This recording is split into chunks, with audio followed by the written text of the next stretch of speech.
Sí, sí, sobre.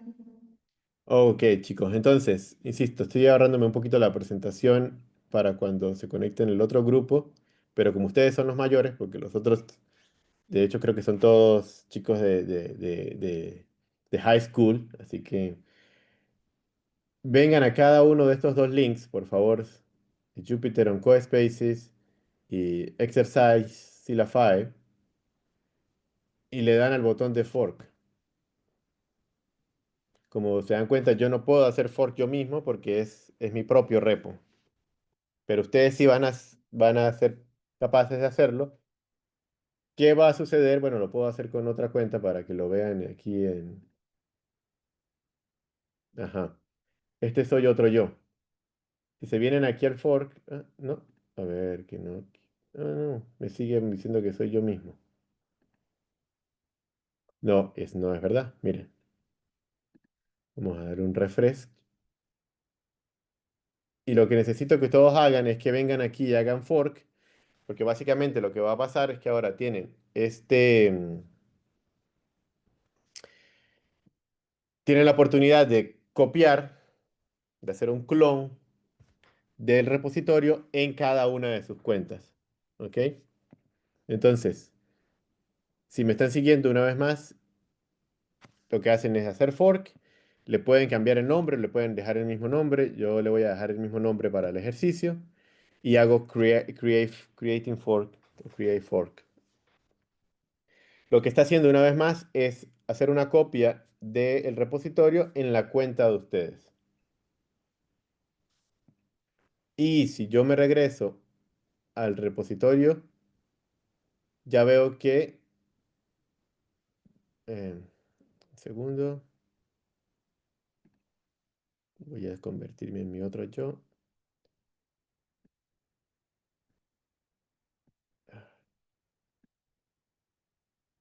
Quiero ver los forks. A ver si me deja. Me sigue insistiendo. Hola Arturo, acá estamos listos. Ahora sí. Hola Isquia, ¿cómo están? ¿Están todos desde una sola conexión o esperamos más gente conectada? Estamos todos acá en una sola conexión. Perfecto, bueno, saludos. Sí. Entonces vamos a empezar. Insisto, ya los mayores, mira los muchachos, hola. Los Hola. mayores ya deberían tener ya forqueado todo. Y si no, ¿Qué?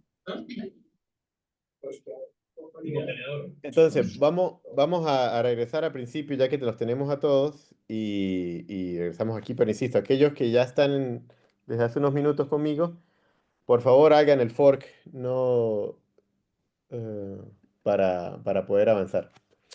Sobre todo porque los muchachos en Honduras, ustedes van a tener que después seguir con esos mismos repos, así que me parece que es muy útil que los tengan desde ahora.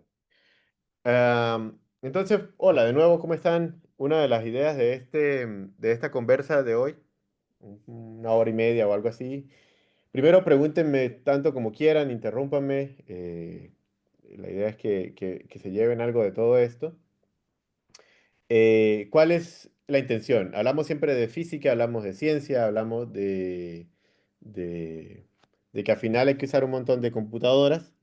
Y para mí el trabajo que yo hago es básicamente hacer que los análisis de datos sean reproducibles, independientemente de la ciencia, ¿ok?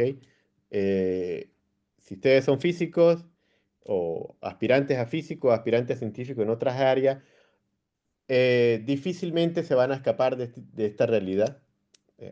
A ver, no lo tomemos como si fuese algo malo, de hecho es bastante divertido, pero quiero decir, cuando empiezas a trabajar en experimentos de grande envergadura, eh, no es que vas a trabajar siempre en tu ordenador, en tu computadora, y vas a hacer todo allí. Tampoco vas a ser un científico aislado. Usualmente esas son escasos los casos en que alguien trabaja y produce ciencia por sí mismo. No es que sea imposible, no es que sea algo malo, sino que vamos a hablar sobre todo de cómo se hace ciencia y es industria además de la manera más orgánica, de la manera más normal en el mundo. Insisto, una vez más, no es para quitarle los ánimos a quien quiera trabajar en su proyecto y hacer de la ciencia su vida, pero usualmente los científicos de verdad, a los que se les suele pagar por esto, no trabajan solos. Los que trabajan solos son muy escasos y trabajan en cosas sobre todo más teóricas que no vienen mucho a lo que les voy a explicar hoy. Una vez más, en la industria y en las ciencias grandes, estos experimentos como los del LHC, que es por los que eh, se nos conoce y por las que continúo hablando, pero no solamente aquello, suelen ser experimentos en los que hay muchísima gente, en los que analizar datos significa saber dónde están, significa saber que voy a usar cierto cómputo para resolverlo, saber que el código o los análisis que yo estoy escribiendo son, tienen que ser compartidos, saber que en gran mayoría de los casos, sobre todo para aquellos que son estudiantes, es decir, que van a comenzar en la universidad y se meten en algún proyecto, o aquellos que ya están terminando sus estudios universitarios y entran quizás a un grupo de investigación, jamás o casi nunca entran a escribir un código, un análisis, una investigación desde cero. Usualmente, la gran mayoría de las veces por las que se invita a un estudiante o por las que un estudiante se suma a una investigación, a un proyecto, es para ayudar a algo que ya están dando o que está, en el mejor de los casos, comenzando. Bueno, excluyendo a gente que quizás hace su tesis y obviamente tiene que empezar desde cero, pero usualmente ustedes comienzan desde un análisis que ya existe, desde una idea que ya está planteada y es para mejorarla, para hacerlo más rápido, para hacerlo mejor, para traer nuevas ideas, etcétera. Pero es muy raro que un estudiante o un nuevo investigador empiece con una hoja en blanco al frente de él ya, frente de él y diga, empieza a escribir o empieza a crear cosas. Una vez más, no es que sea imposible, pero no es lo usual, así que yo trato de enfocarme en lo que es más orgánico, en lo que es más usual en estas clases de investigación. Como les decía aquí, como también de verdad que es complicado estar traduciendo para arriba y para abajo, muchas de aquí en adelante las cosas están en inglés, en parte, y es una excusa, pero es cierto, en unos 15, 20 días estaremos dando unas clases en la conferencia de computación de alto rendimiento en Latinoamérica, y esto es Jamaica, y nuevamente en Chile, en lo que es la escuela del CERN de computación. Sí, supongo que se dice así. Entonces, como se dan cuenta, estas cosas suelen ser muy importantes porque al final del día estamos hablando de cómo hacer un análisis reproducible por ustedes, por otros y en el tiempo, sobre todo. Les decía más temprano a los chicos que ya estaban aquí, ups, hay alguien que está por admitir, que hay un par de repositorios y que no sé si en el chat están los links, pero igual manera te lo envío luego, a esta presentación que contiene los links y a los links mismos. eh, Porque la idea es que me interesa que ustedes obviamente lo intenten también. Hablaba también que nosotros estamos aquí hoy y el jueves, sobre todo para los muchachos en Honduras. Si ustedes en Argentina no terminan muriéndose del aburrimiento hoy y quieren volver el jueves vamos a hacer cosas más prácticas también. Y sería a la misma hora por el mismo canal. Eh, Entonces, como les decía, vamos a hablar un poquito de reproducción. Hay bastantes láminas. No o sea, bueno, algunas las voy a usar, pero algunas van a ser bastante rápidas. La idea es que ustedes entiendan en gran medida, porque no es que las personas que están aquí, al menos que, insisto, quieran hacerlo su profesión, sean las encargadas de montar estos sistemas. ¿Ok? No es la idea de la presentación. Pero sí es súper importante para ser un investigador exitoso en este tipo de colaboraciones, el estar al tanto de cómo funciona, de que no parezca una caja negra, porque usualmente trae bastantes inconvenientes en aprender, en por qué suceden las cosas. eh, y segundo, porque es un sistema que ustedes van a encontrar, al menos desde mi experiencia, en múltiples lugares. ¿Ok? No se define por ser física, se define por gente colaborando distribuidamente, así sea que porque estén en la oficina de al lado, eso ya es distribuido, es decir, esa persona no está trabajando en el mismo computador el que tú tienes al frente. a personas como ahora mismo que estamos cruzando el océano. Entonces es importante entender estas estructuras. Como les digo, voy a ir quizá un poco más rápido en función de lo que entiendo que a ustedes les interesa, saben y quizás aún quieren saber. Entonces, hay varias cosas. Nosotros vamos a hablar un poquito de reproductividad del análisis. Y no, la idea es que ustedes se lleven una idea de que, ok, lo que dijo Arturo es que en principio nosotros debemos tener cosas que otros puedan correr o que si a mí se me da algo para empezar a trabajar, ese algo tiene que ser, no me debería tomar una semana nada más en poner mi computadora a punto, mi sistema a punto para empezar a trabajar. Suele ser muy común, incluso en los laboratorios más grandes del mundo, cosa que a mí me parece increíblemente ineficiente y terriblemente mal que todavía suceda, pero sucede. Entonces la idea es evitar eso. Entonces hablemos un poquito de eso, hablemos un poquito de cómo se conectan estos elementos, cómo uno como investigador tiene estas piezas y las usa, ¿ok? No insisto, al menos de que sea tu experticia o quieras irte por este camino, como lo hice yo, no será algo que ustedes pongan a punto, pero será algo que ustedes usen. Entonces, una vez más, en términos de un análisis reproducible, y aquellos que están haciendo, insisto, análisis de datos de- de algún detector, o de alguna toma de datos que viene de una parte externa, quiero decir, alguien se los ha dado, o algo que ustedes están tomando en su propio laboratorio, en sus propias clases. Entonces, hay varios pedacitos. Uno, digamos, está el código o el análisis, digamos, esa serie de instrucciones que nosotros estamos. Si alguien me está escribiendo algo, acá estamos, perfecto. Y necesita que le responde, hábleme porque no estoy viendo el chat al mismo tiempo que estoy hablando. No se ve, no, no se corten en interrumpirme, quiero decir, no hay ningún problema. Entonces decía que hay un análisis, y esta cosa uno siempre se refiere como al código, no tiene por qué siempre ser un código en términos de programación, a veces suele ser sencillamente un software que alguien más ha definido y uno como investigador y sabiendo la ciencia, la física que tengas que hacer o la ciencia que estés haciendo, pues cambia parámetros, pero en este caso sigue siendo un software y a ese software pues le llamamos código. ¿Ok? Después están los datos y los repositorios y los catálogos de estos datos. Es decir, una cosa es que uno tenga, bueno, una tabla de valores de Excel, eso ya es un dato que está, si digo Excel o si digo CSV, o sea, valores separaditos por comas en una tabla o algo por el estilo.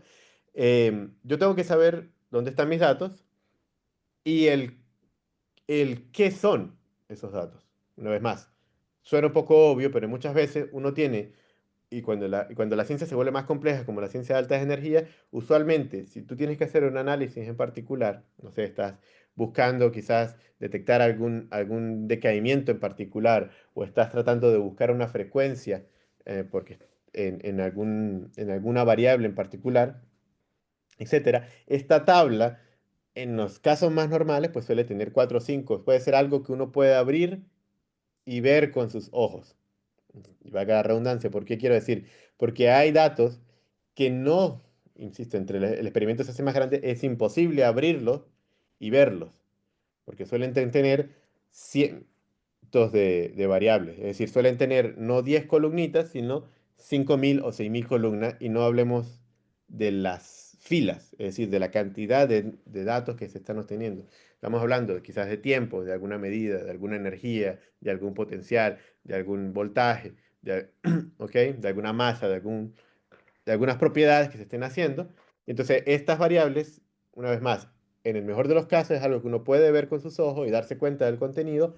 En muchos casos, sobre todo en experimentos más complejos, es algo que primero el software no te lo permite visualizar, porque es muy grande, si estamos hablando de cientos de variables, y si ya venimos a hablar de machine learning, de inteligencia artificial, etcétera, la cosa se complica muchísimo más, ¿ok? Haciendo imposible para el humano abrirlo y verlo con los ojos, así como abrimos una tabla, insisto, de cálculo.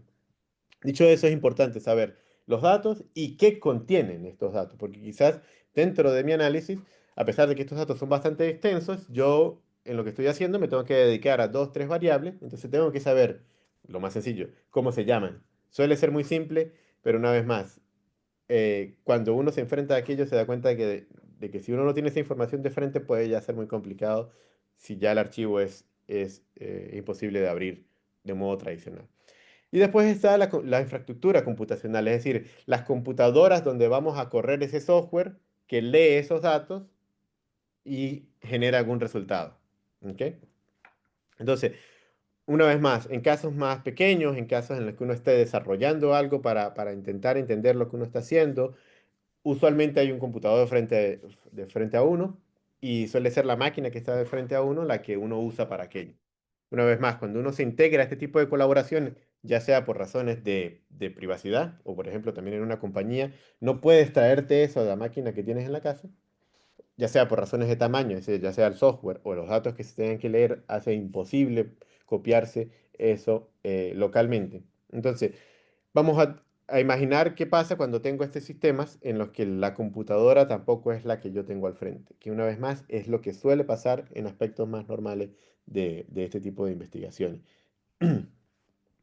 Ok, y después serán otros recursos externos. Estamos hablando, por ejemplo, muchos de ustedes han escuchado de Python, quizás otros no tanto de aquello, pero existen más y más librerías para hacer cálculos, para traer librerías que te resuelven ciertas ecuaciones, librerías que te permiten hacer los gráficos bonitos, ¿verdad? Que te permite hacer X, Y, Z de una manera más dinámica, librerías que te permiten hacer, una vez más, algo de inteligencia artificial, algún tipo de machine learning y existen nombres muy populares, TensorFlow, Olama, PyTools, etcétera. Entonces, estas cosas suelen ser herramientas externas que uno no crea desde el principio, ¿ok?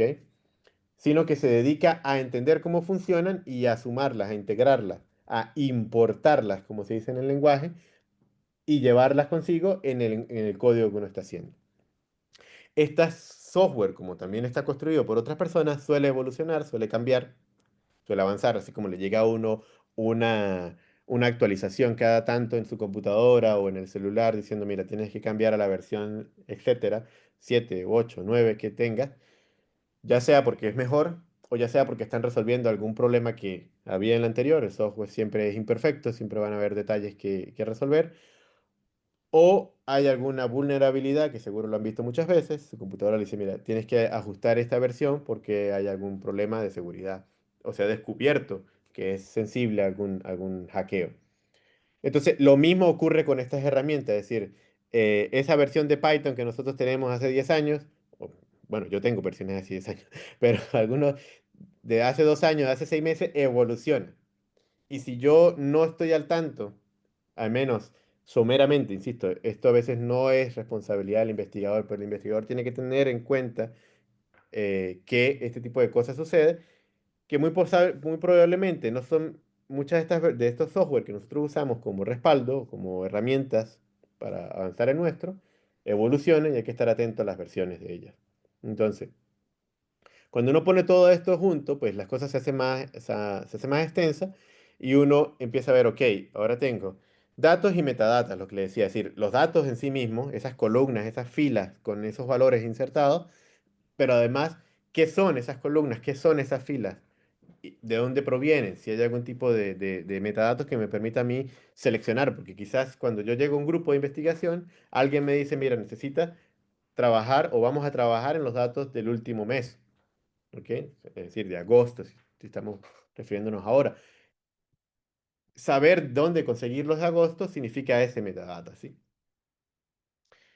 Y bueno, insisto, hay muchas palabras para esto, repositorio, data lakes, es decir, cuando se vuelven muy grandes, pues hay lagos enteros de datos en los que, una vez más, en colaboraciones mucho más grandes, si uno no está al tanto, no es algo que uno pueda, una vez más, revisar con sus ojos en una base de datos. Es imposible. Les tomaría muchísimo tiempo. Entonces, eso es importante. El código, como hablamos más temprano, es decir, ya sea algo que nosotros vamos creando usando otras herramientas o algo que se nos proveyó para que nosotros hiciéramos tuning de las herramientas. Y una vez más, las computadoras. La computadora, una vez más, cuando uno está trabajando en este tipo de análisis, suele ser pequeño, suelo usar mi laptop, por ejemplo, un poder limitado. Pero la idea es que después, si se van a analizar no 1.000 de esas líneas, sino 10 millones de puntos, ¿ok? 30 millones de puntos, o en el caso de física de análisis de energía, varios cientos de millones de puntos, obviamente eso no va a correr en la computadora que tienen al frente, pero el código que ustedes están creando, el análisis que ustedes están creando, la idea que ustedes están testeando, usualmente suele empezar desde una computadora pequeña y después decir, bueno, vamos a propagar esto ahora sí a la cantidad de datos más grande. Entonces, esto usualmente, insisto, si tenemos la línea punteada esta negra que ustedes ven rodeando los tres circulitos, es como si uno dijera, bueno, en el caso ideal, en el caso en el que uno está trabajando desde su casa, o en la facultad o en la escuela, este cuadrito es tu laptop o la computadora que tengo al frente, ¿sí? Es decir, cómputo, software y datos están todos dentro de la computadora. En el disco duro instalado y la cantidad de CPU, la cantidad de, de GPU, incluso en caso de que los tenga, está todo en una cajita. Pero una vez más, cuando ya sea que los datos crezcan y por tanto la cantidad de cómputo necesario para analizarlos también crezca, estas cosas suelen estar separadas. En la vida real, uno tiene un análisis, un código, un software, que uno va editando, que uno va mejorando, que uno va perfeccionando, y que envía ese software a la computadora, que no es la misma de la que estás trabajando, ¿sí? Porque es aquella que tiene mucho más poder para hacer ese análisis de datos. Perdón, y del otro lado, pues están los datos que tampoco suelen estar en el mismo sitio donde está la computadora. Es decir, hay bancos de datos en un sitio, está el sistema de cómputo en otro sitio, y estoy yo en otro tercer sitio escribiendo mi análisis. Entonces, cuando los datos no son tantos, cuando el cómputo no es tan, perdón, eh, cuando no estamos hablando de casos extremos, usualmente uno mueve los datos, hace el cómputo en función de lo que necesite. Es decir, estamos hablando del caso, insisto que a veces necesito usar ejemplos más básicos, pero para que todos estemos al mismo nivel. Esos datos del mes pasado, yo sé dónde están. Yo lo que hago es que con el código le digo, mira, cópiatelos de acá, corre estas cuentas que yo quiero hacer, y si todo funciona bien, yo dentro de un rato vuelvo y consigo mi resultado. Pero estos tres puntos son tres posiciones incluso geográficas distintas. Entonces, algunas veces los datos y el cómputo están más cerquita. Y esto ya empieza a ser así cuando hay investigaciones más amplias, mucho más grandes, en los que el banco de datos no son únicos. Es decir, existen copias regadas del mismo dato, y ahí es mucho más importante tener un catálogo bien hecho, porque si uno cree que tiene la copia correcta y alguien está haciendo un análisis desde otra copia y tienen resultados distintos, una de las primeras cosas es asegurarse de que los datos son los mismos. ¿Ok? Entonces ya, insisto, empieza a ser más complicado. Y una vez más, insisto, a menos que ustedes quieran hacer esto bueno, como parte de su trabajo, usualmente es alguien más que está encargado de que estos datos sean reproducidos, sean copiados, y de tal manera de que la integridad sea exactamente la misma. Entonces, cuando ya los datos empiezan a ser muy grandes, yo creo que quise hacer, no, se encuentran cerca geográficamente del cómputo para no mover millones de gigabytes a través de la red o de internet muy lejos, ¿ok? Entonces ellos suelen estar cerca, mientras que tú, que sería el análisis del código, está en otra parte. Pero igual sigue siendo igual. Yo escribo mi código, es decir, escribo la serie de instrucciones que yo quiero ejecutar sobre esos datos, y las hago llegar a donde está el cómputo, y el cómputo se encarga de decir, bueno, Arturo quiere los datos del mes pasado, me los traigo de esta burbuja y hago mi cuenta. Y si todo sale bien, una vez más, yo debería tener un resultado. Ya, que estoy hablando cuando digo de todo sale bien es que el código corra, digámoslo así, de manera más tradicional, que no quiere decir que el resultado que ustedes obtengan tiene sentido o no, ya eso es culpa de ustedes, eso sí es culpa de ustedes en 100%, ¿ok? Eh, Pero, una vez más, cuando ustedes están trabajando en la vida real, no suele ser que yo tengo mi código en una carpetica y copio y pego, o lo envío así como yo les mandé a ustedes el link en un chat, sino que suele ser algo versionado. Es decir, suele haber un sistema. y aquí es cuando venimos a hablar de GitHub, para que no se me aburran, se los menciono desde ya, es un sistema donde yo voy a colocar mi código, que básicamente va a llevar la cuenta, va a llevar una historia de los cambios de ese código. De tal manera de que, entre otras razones, no solamente esta, pero supónganse que ustedes pierden la computadora. Supónganse que algo les pasa a la computadora. Supónganse que ustedes perdieron los archivos dentro de esa computadora. En principio no debería ser un problema muy grande, al menos de que, digamos, que haya sido muy reciente el cambio, porque su código, sus cambios, su documentación, porque no tiene por qué siempre ser código, pero puede ser las instrucciones de cómo hacer las cosas, está puesta en un repositorio extra, que es este repositorio de versionamiento que está aquí en la esquina. Entonces, otra de las cosas que quiero ir mostrando es que estas cosas suelen ser, entonces y uno se va apartando y se va dando cuenta, ok, mi computadora no debería ser un elemento fundamental de mi análisis. Mi disco duro no debería ser un elemento fundamental de mi análisis, y mucho menos de mi grupo de investigación, muchísimo menos de mi universidad y absolutamente no en la compañía en la que trabajo, ¿verdad? Porque todos estos elementos se pueden romper, se pueden dañar, se pueden perder, se pueden, eh, bueno, alguien más los puede tomar.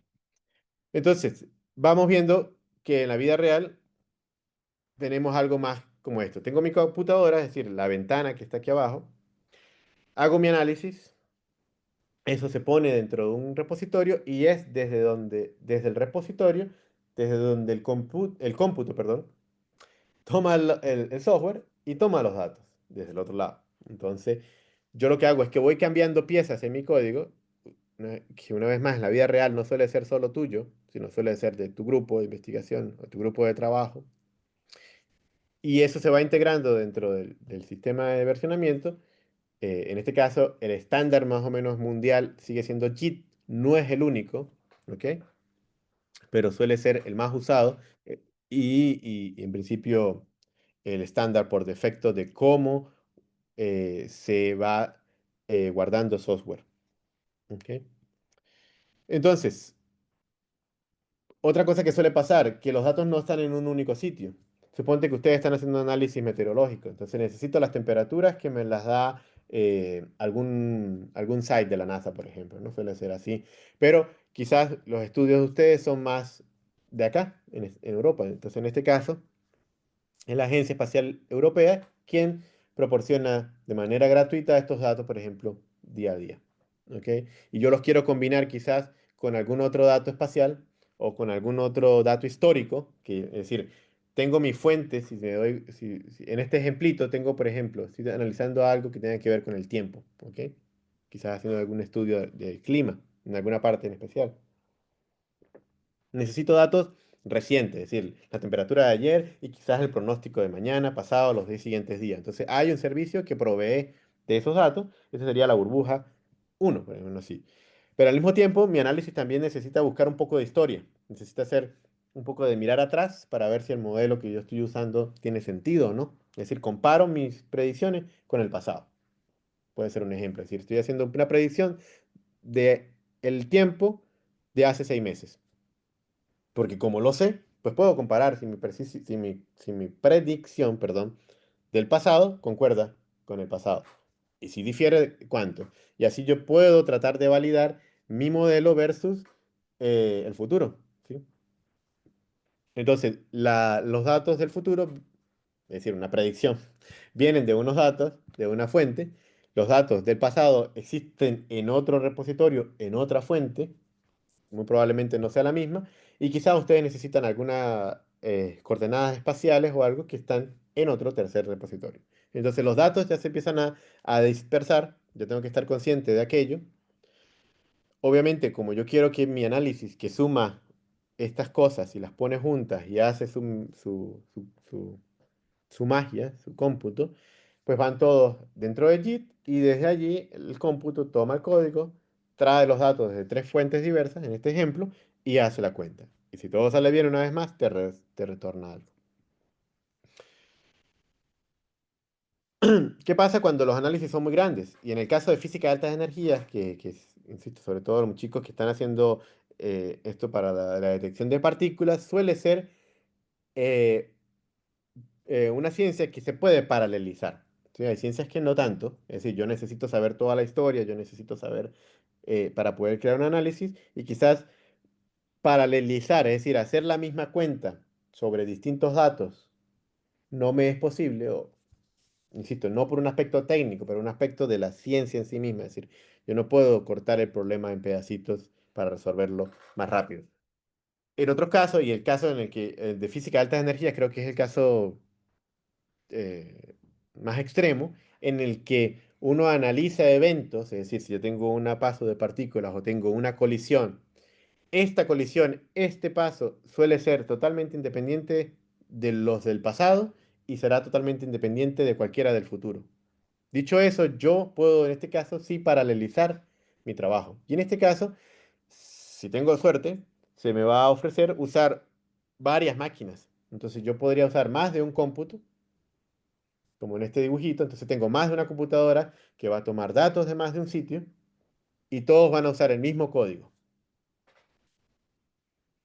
Entonces, una vez más, vamos a tratar de identificar datos, análisis, en dónde pongo yo el código y las instrucciones y dónde se va a correr ese análisis. Entonces, insisto, aquí me voy a saltar varias cosas porque se vuelve más extenso, pero básicamente esto es todo lo que uno llama computación en la nube, que insisto, lo de la nube no quiere decir otra cosa que es una computadora que no está a tu alcance, es decir, físicamente, no está contigo allí, ¿ok? Sino que está al alcance a través de alguna red. A veces suele ser en la universidad, entonces la red es interna, es decir, el departamento de computación te permite usar ciertas máquinas, o estamos hablando de una computación comercial, es decir, estás pagando o te regalaron o te prestaron un cómputo que ofrece una compañía, Microsoft, eh, Google, Amazon, eh, Alibaba, etcétera, ¿no? Este tipo de lo que uno llama hyperscalers. Y una vez más, no quiero que se aburran, pero todas estas cosas tienen nombres en la industria por esa razón. Entonces vamos a usar la computadora de alguien más, básicamente, para hacer estas cuentas. Y si ustedes se van dando cuenta, digo, bueno, usted me ha dicho que yo voy a trabajar en grupo. Sí, vamos a trabajar en grupo, es decir, tendrás un grupo de investigación, quizás tendrás que hacer una pieza pequeña dentro de un software, eso se tiene que confluir, tiene que estar dentro de ese repositorio. Y la única manera de hacer esto posible, o mejor dicho, la manera más viable, no es la única obviamente, pero la que se hace usualmente es, tenemos este repositorio en una computadora externa o en la nube, donde todo el mundo va poniendo sus cambios, donde hay ciertas reglas para poder hacer que ese merge, que esa fusión de los códigos sea correcta, es decir, que no dañes algo que alguien está haciendo, o que tu código no sirva más después de cierto tiempo porque alguien cambió algo que para ti no es compatible después de cierto tiempo. Entonces, bueno, y finalmente, y como les decía, hay instituciones, hay recursos institucionales, ustedes pueden tener computadoras dentro de su instituto, por ejemplo. Hay aspectos en los que hay un cloud comercial o externa, sencillamente, a donde ustedes están. Y también hay recursos públicos, y ya les voy a mostrar un par de ellos. Entonces, aquí creo que tengo las slides de hoy. ¿Alguien tiene alguna pregunta? Y mientras tanto me voy a encargar aquí en vivo de ver si alguien ha hecho fork o me han mentido. Bueno, aquí como tres o cuatro, si acaso. Y aquí dos, imagínate.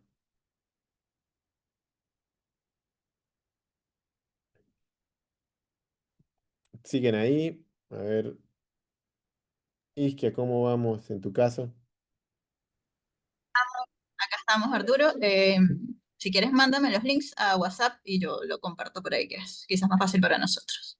Dale, dale, ahorita yo lo saco del chat. Básicamente es uno Perdón, solo, ya te lo...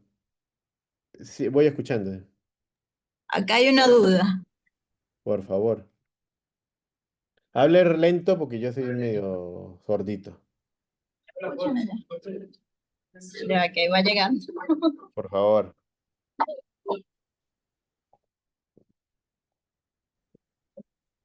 ¿me escuchan? Muy bien. Nosotros no entendí muy bien en la parte que habla sobre el paralelismo de los datos. Esa parte no entendí muy bien. Ah, Bueno, lo que quería decir es que hay ciertas ciencias, y ustedes que, por ejemplo, están trabajando allí con datos de atmosféricos, me parece, y corrígeme si me equivoco, pero en principio tú tienes una clase de física o ciencia en las que, estoy buscando la slide justa, ok, en la que los eventos no tienen mucho que ver uno con el otro, ¿ok?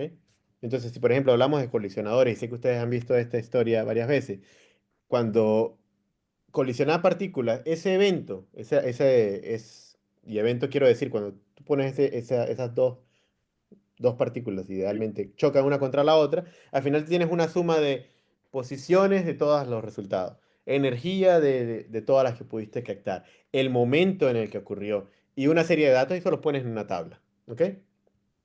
Después viene la siguiente colisión. Vuelve a colisionar dos partículas distintas, es decir, el evento pasado ya está guardado. Estas dos producen una nueva serie de partículas y en ese caso, bueno, tengo posiciones nuevas en el detector, tengo energías nuevas, es decir, medidas nuevas de la energía de esas partículas que se crearon, tengo un tiempo distinto, es decir, unos segundos después, unos microsegundos después.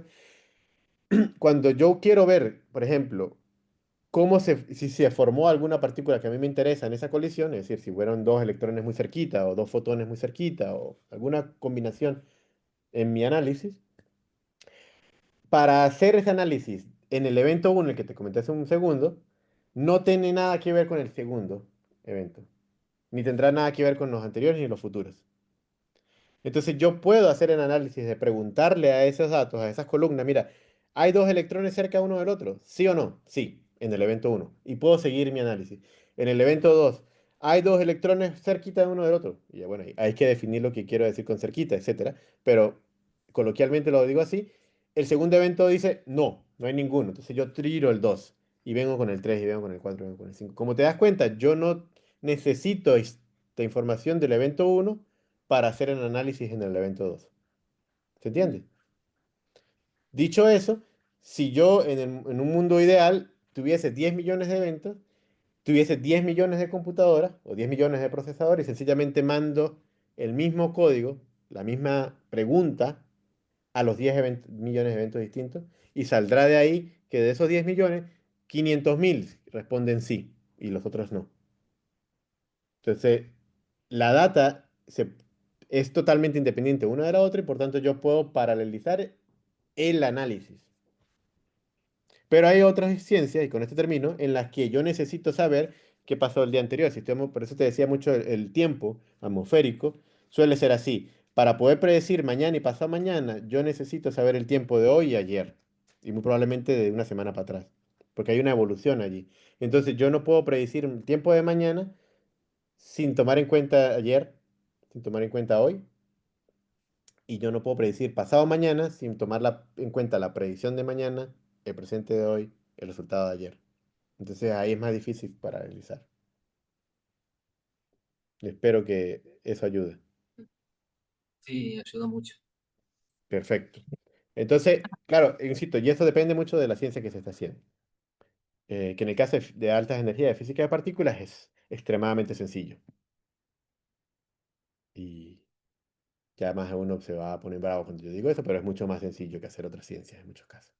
Eh, entonces, aquí veníamos, sobre todo para los que ustedes más quieren hacer. Una de las cosas que yo quería mostrarles y quiero aprovechar GitHub para ello, porque GitHub, que es una compañía al final del día, ¿ok?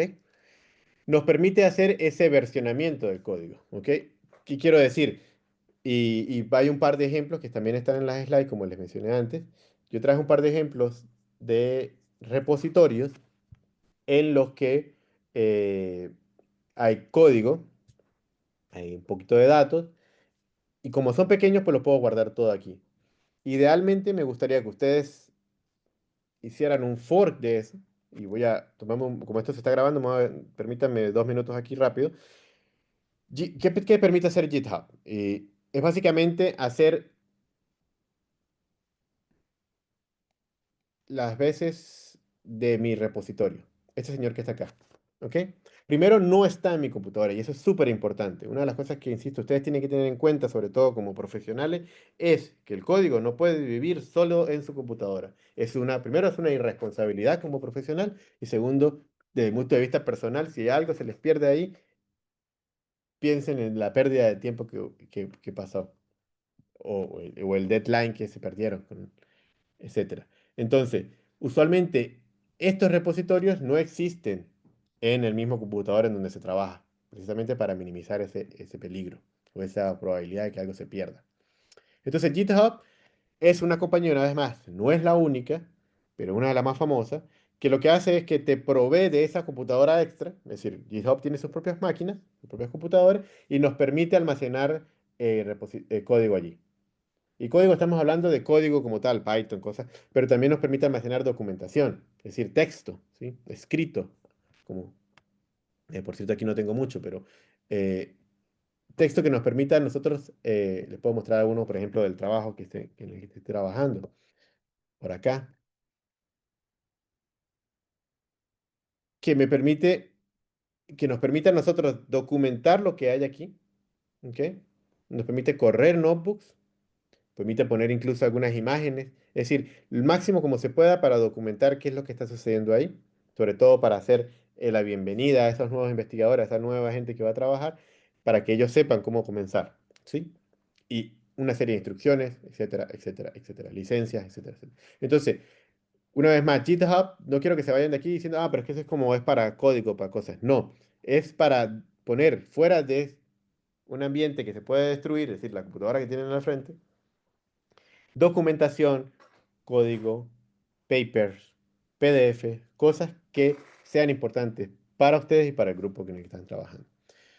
Entonces, dicho eso, la siguiente propiedad es que nosotros como usuarios, obviamente hay que hacernos una cuenta, pero eso es así en cualquier parte. Es decir, si tengan ustedes un repositorio de la universidad, igualmente tendrán que identificarse de alguna manera. Una de las ideas y fundamentales de JIT es que en el proceso de crear el repositorio, uno sabe quién hizo qué. Y eso es muy importante. Esa es la parte de versionamiento, esa es la parte de trazabilidad del código. ¿Ok? Sobre todo para volver a versiones anteriores si algo se dañó, para identificar si alguien cambió algo y decirle, mira, disculpa, esto no funciona con alguna versión anterior, etcétera. Entonces, quién y qué y cuándo es muy importante siempre en GitHub. Entonces, una vez más, hay una historia. Por ejemplo, aquí podemos ver, aquí no hay mucha historia, porque he sido yo trabajando, pero hay diversas cosas que han pasado, ¿ok? En el camino, que yo he puesto allí. Quizás este tiene historia un poco más amplia,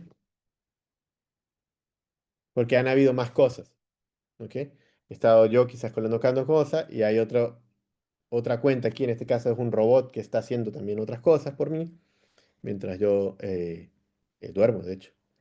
Y esa sería la parte del jueves también. Vamos a ver un poco de automatización, de hacer que el código haga cosas por sí solo y que yo no esté allí, ¿sí? Porque imagínense el caso en el que yo les dije varias veces, y me gusta mucho este caso, sobre todo de meteorología, pero también, por ejemplo, en finanzas. Si ustedes están tomando algún valor, el precio de algún elemento, algún commodity, es decir, petróleo, oro, etcétera, o de alguna acción que ustedes estén viendo, o de alguna cosa financiera que evoluciona al día, el estar allí uno como humano y captar ese dato es un poco tonto después de cierto tiempo, así como tampoco ustedes están allí como físicos captando cada evento, cada muón que pasa a través del detector. Entonces hay maneras de automatizar esa captura de datos, que no tiene por qué ser un detector de verdad, puede ser sencillamente que yo estoy yendo a preguntarle todos los días al mismo sitio, mira, dame la temperatura de hoy, dame el precio de hoy. Entonces ya cuando uno tiene un proceso que es repetitivo, uno lo puede automatizar. Y eso es lo que ustedes ven aquí. O sea, hay historia mía cambiando cosas, pero también hay historias de un robot haciendo las suyas. Pero entonces, insisto, esto es importante. Y no, finalmente, pero entonces, una de las cosas que vengo con GitHub es decir, bueno, Arturo, tú me hablaste, o nos hablaste de los datos, nos hablaste del cómputo, etcétera. ¿Cómo usamos GitHub en este caso para el cómputo? existe un elemento, ya hace un par de años, pero cada vez es mejor y mejor, que en GitHub se llama Code Spaces. ¿Ok? Entonces, y esto sí es importante que se les quede porque yo espero que algún día lo usen en su vida, es fantástico. Code Spaces es básicamente una computadora gratis que GitHub te presta para que tú hagas cómputo. Es decir, si nos devolvemos acá, esta burbuja verde azulada, no sé qué color em, es el cómputo en la nube. Entonces, GitHub te permite a ti como usuario normal de cualquier parte del mundo, mientras tengas una cuenta con ellos, de usar gratis cómputo, que no es el que tiene al frente, insisto, que no es la computadora que tienes al frente. Eso de verdad ayuda muchísimo porque te permite hacer cosas como esta, y esto es lo que quiero que ustedes hagan también. Em, ¿Cómo hacerme de este CoSpace? Les voy a mostrar aquí. Esto existe aquí en este botón verde, dice Code. Insisto, yo no sé cómo luce esto, si hay una versión en español, pero supongo que la interfaz gráfica es exactamente la misma. Entonces, en este botón verde, ustedes van a tener dos tabs, dos pestañas. Una se llama local y una, como ven aquí, se llama CoSpace. Por los momentos no nos vamos a preocupar de la local y si sabemos usar CoSpace, yo espero que nunca tengan que hacer un clon en local, al menos que algo muy fundamental. Pero una de las cosas que yo quiero que ustedes se ahorren es hacer git clone y todas estas cosas. ¿Ok? Entonces, existe este botón verde, estas dos pestañas, en la derecha dice CoSpaces. Y CoSpaces nos va a permitir a nosotros crear una máquina virtual, básicamente quiero decir una computadora externa a nosotros en la nube, para trabajar para cada uno de ustedes. Es decir, es una computadora única en la que solamente ustedes tienen acceso y pueden trabajar ahí. Está este botón verde grande aquí que dice Create for the Main, es decir, básicamente lo que va a hacer es crear una computadora de cero y va a hacer una copia de lo que sea que esté en este repositorio. Es decir, si nos devolvemos a las láminas, GitHub lo que hace ahora es que crea esta burbuja del cómputo y se trae lo que sea que ustedes tengan en ese repositorio y lo pone allí para ustedes. ¿Ok? Y una vez más, no sé, porque a veces es difícil de transmitir lo increíble que es que esto se pueda hacer, comparado con 5 años atrás eh, y 10 mucho menos, y todavía sigue siendo bastante difícil. Entonces, está este botón verde y dice, Arturo, clica el botón verde. No, no quiero que cliquen el botón verde. Hay tres botoncitos aquí pequeñitos, aquí al lado, ¿ok? Porque el botón verde les va a dar una máquina, una computadora, base. Pero si ustedes se van a estos tres botones que están aquí, ustedes pueden hacer una nueva con opciones, ¿ok? Y este pedacito, de hecho voy a tomar una captura y la voy a poner más tarde aquí mismo en la slide. Después las ordeno, pero no quiero que se me pierda, así que no se me pierdan Arturo, ustedes aquí. Dime. te hago una pregunta. ¿Nos vamos a ese repositorio y hacemos lo Si seguimos ustedes van al o todavía repositorio, no? sí, pero si van al repositorio, disculpe que esto no lo hablamos antes, y hacen esto, no va a servir. ¿Por qué? Porque ustedes no son dueños de este repositorio, ni son parte del repositorio.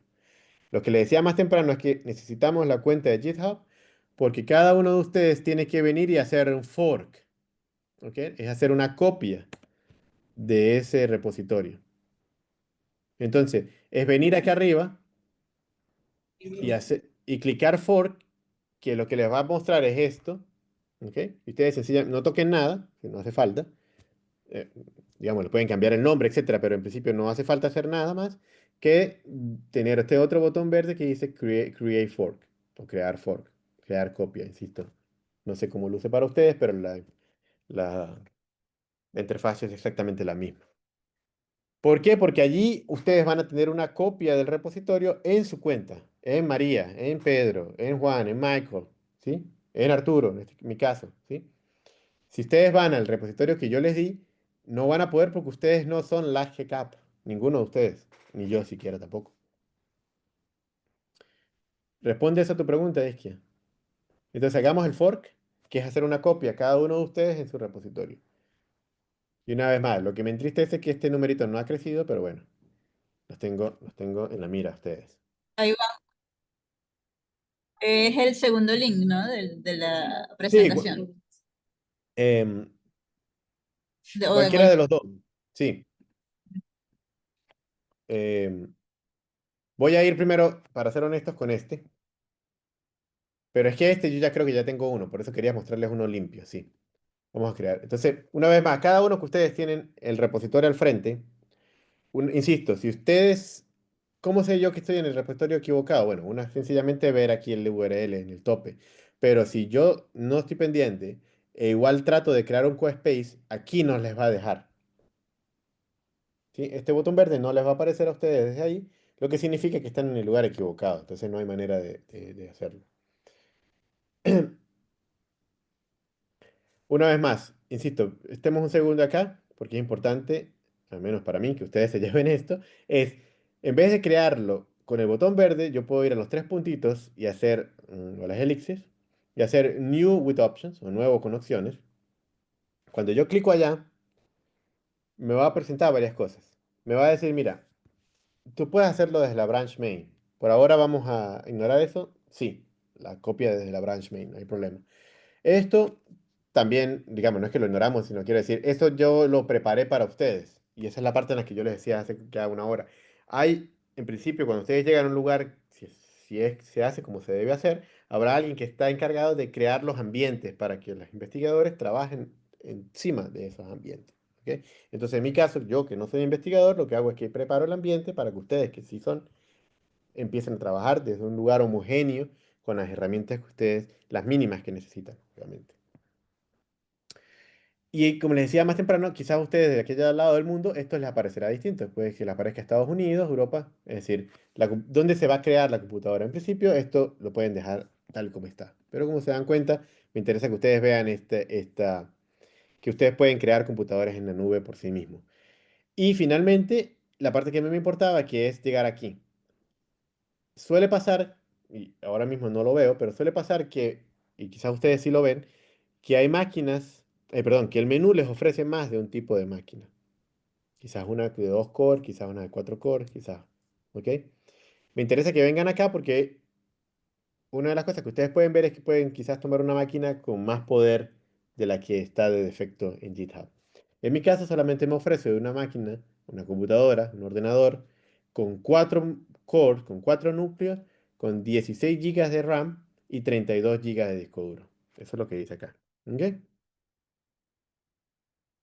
Me voy a robar esta otra imagen aquí y ya después creo una slide adecuada.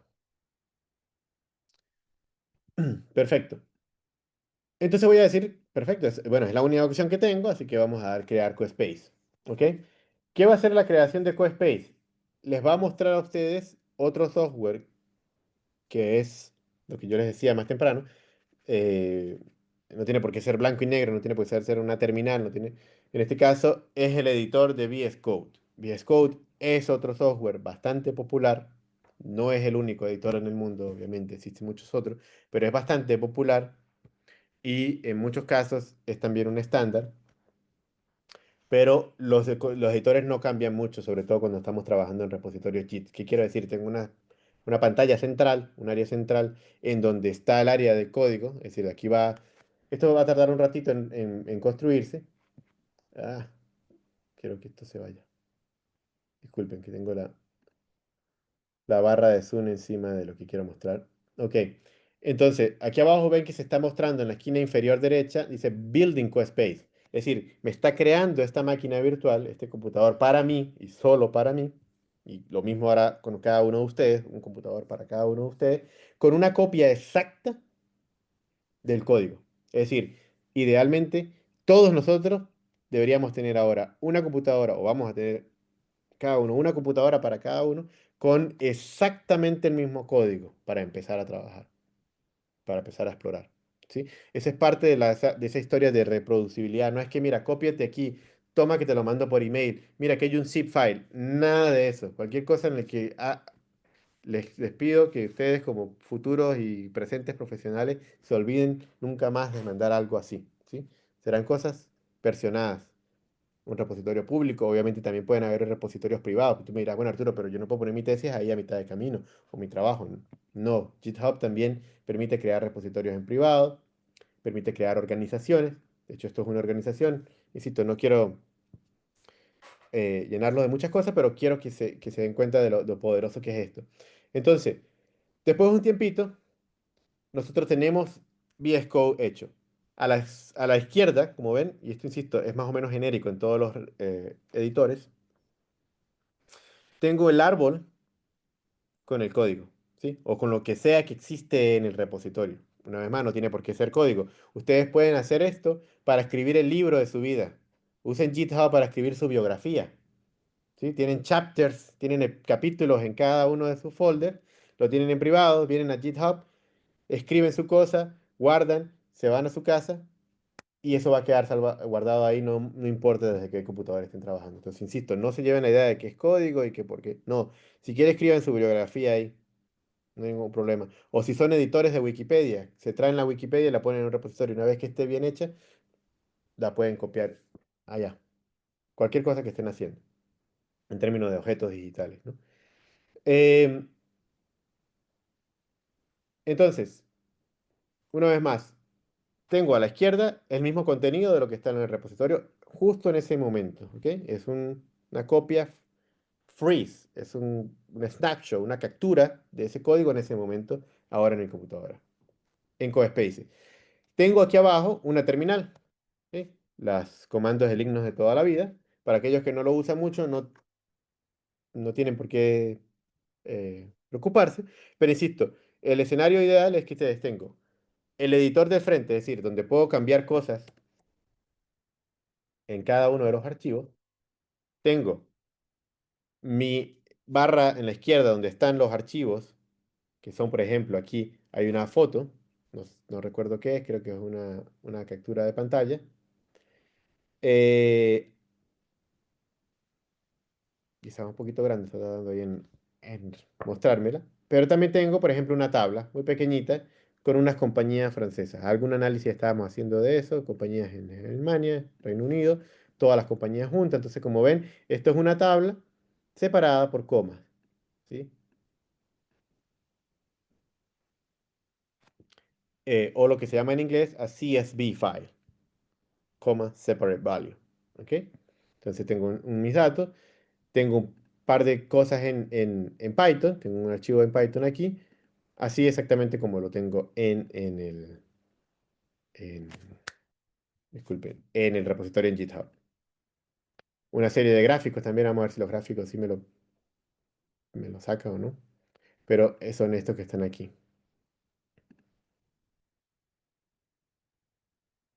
¿Este fue el que abrí? Sí, ¿no?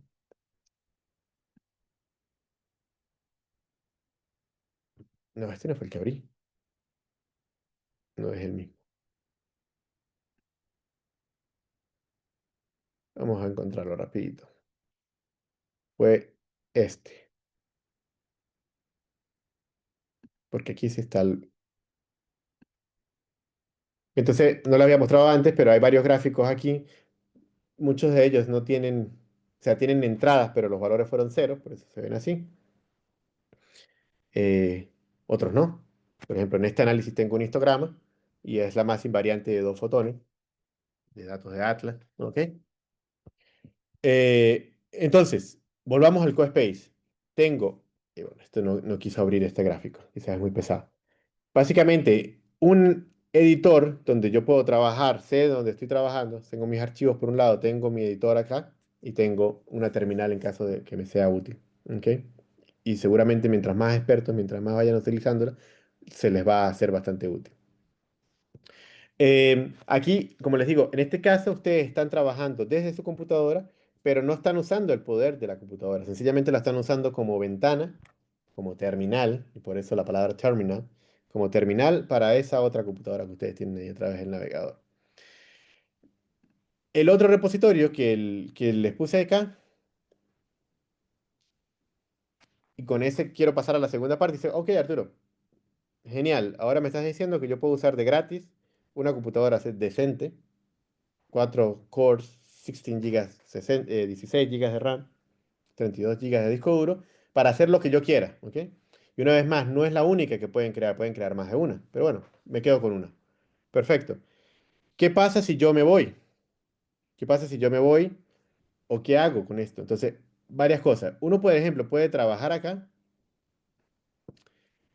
y, digamos, el concepto de guardar no existe acá como lo conocemos desde la computadora. Es decir, no es que yo voy a guardar y esto queda guardado, valga la redundancia aquí. Yo necesito enviar mis cambios de nuevo al repositorio.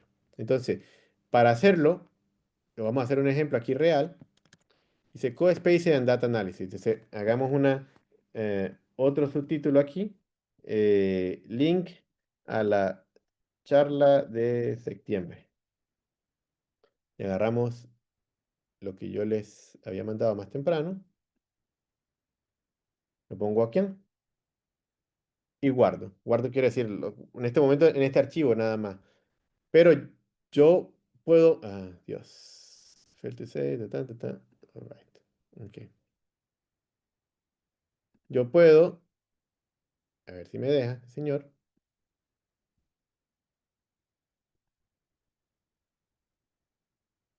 Se puso medio lento mientras estoy hablando aquí.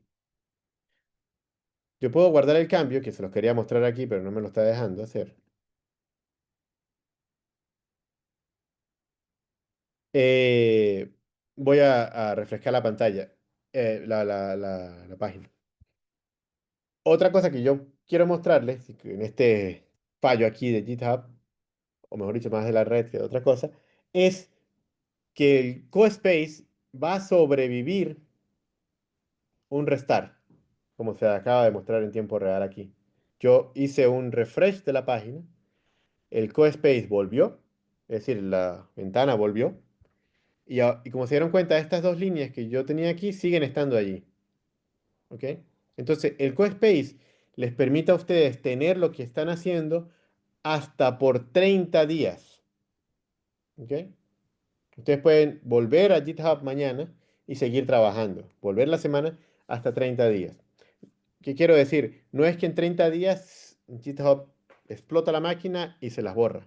No, el reloj de esos 30 días, o el contador, mejor dicho, de esos 30 días, se renueva cada vez que ustedes usen el mismo CoSpace. No sé si tiene sentido lo que estoy diciendo. Sí quiere decir que esa máquina la pueden tener ustedes tanto como ustedes quieran, siempre y cuando la estén usando.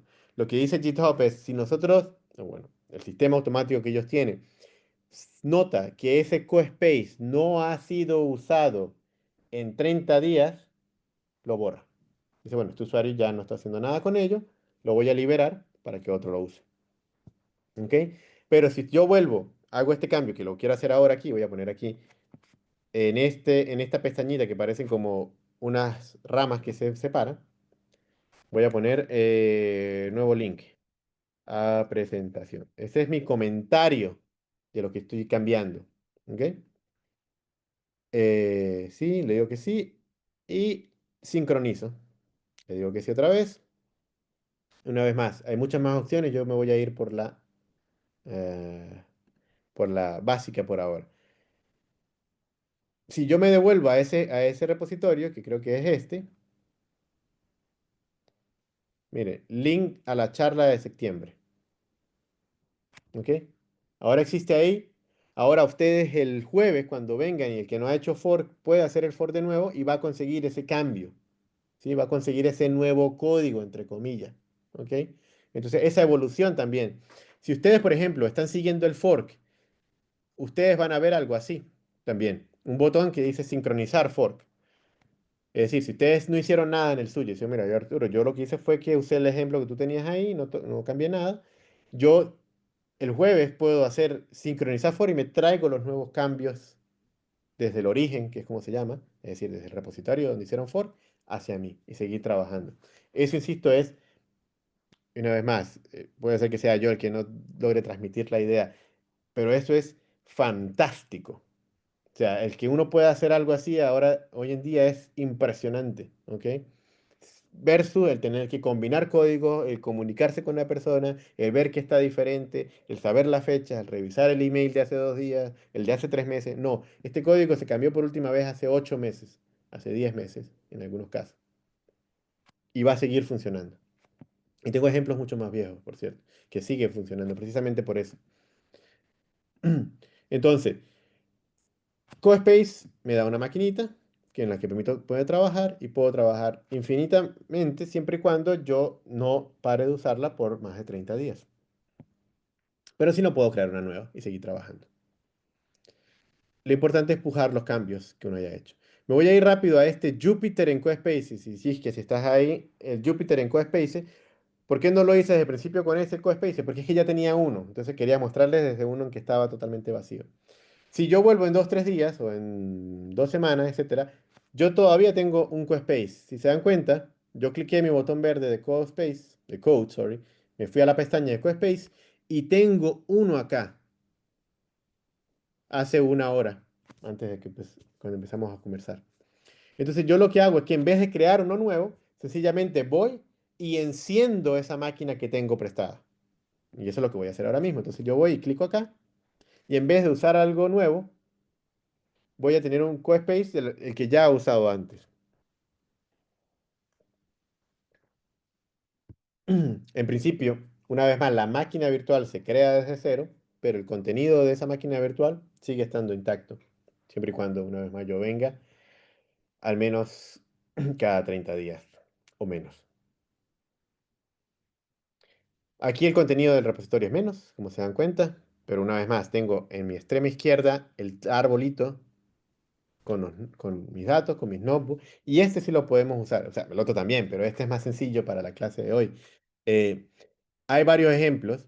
De hecho, este fue el que yo abrí, por eso me aparece abierto, pero vamos a cerrarlo para que se vea cómo se ve originalmente.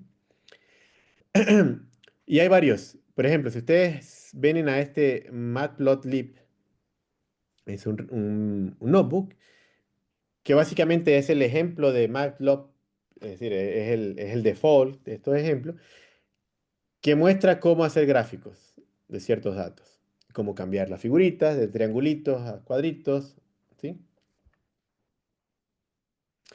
Entonces, ¿cómo corro yo esto? Bueno, cada uno en su CoSpace, insisto, espero que al menos uno de ustedes me esté siguiendo en este aspecto, puede abrir cualquiera de estos notebooks. Por ejemplo, está also Imagine Classifier, que hace un poquito de Machine Learning. En este caso usa un software distinto, se llama PyTorch. PyTorch creo que lo hace Facebook, o lo promociona Facebook en gran medida. eh, si no, corríjanme. TensorFlow lo hace o lo patrocina Google y así sucesivamente. Y este classifier lo que va a hacer es sencillamente hacer estas cajas en las que identifica distintos elementos dentro de una foto. ¿Ok? Entonces, este es más largo, pero una vez más, esto no lo hice yo, este ejemplo me lo tomé de ellos. Por ejemplo, pero ¿cómo corro yo esto, Arturo? Ok, yo me voy aquí y vamos a cerrar esta terminal, porque en este caso yo no necesito la terminal, la puedo cerrar. Arturo, Dime. eh, ya, o sea, ellos crearon su code space con el otro link, o sea, con los ejercicios de Silefae, necesitan cerrar ese code space para poder usar este. ¿Les puedes mostrar cómo? Mm, No, no hace falta que lo cierren, sencillamente vienen a este repositorio. ¿Dónde es que estamos? Voy a volver aquí, esto no tiene nada que ver. Es que ya, ajá, voy a sencillamente volver al origen. Perdón. Entonces, está Jupyter's on CoSpaces. ¿Ok? Hagan lo mismo que yo he hecho, no tienen por qué copiarse el link de ninguna parte. Sencillamente aquí, la GCAP, que es sencillamente ir un pasito atrás, repositorios. Nosotros estamos usando los dos primeros en esa tabla. Entonces, el último que le acabo de mostrar es Jupyter on CoSpaces. ¿Ok?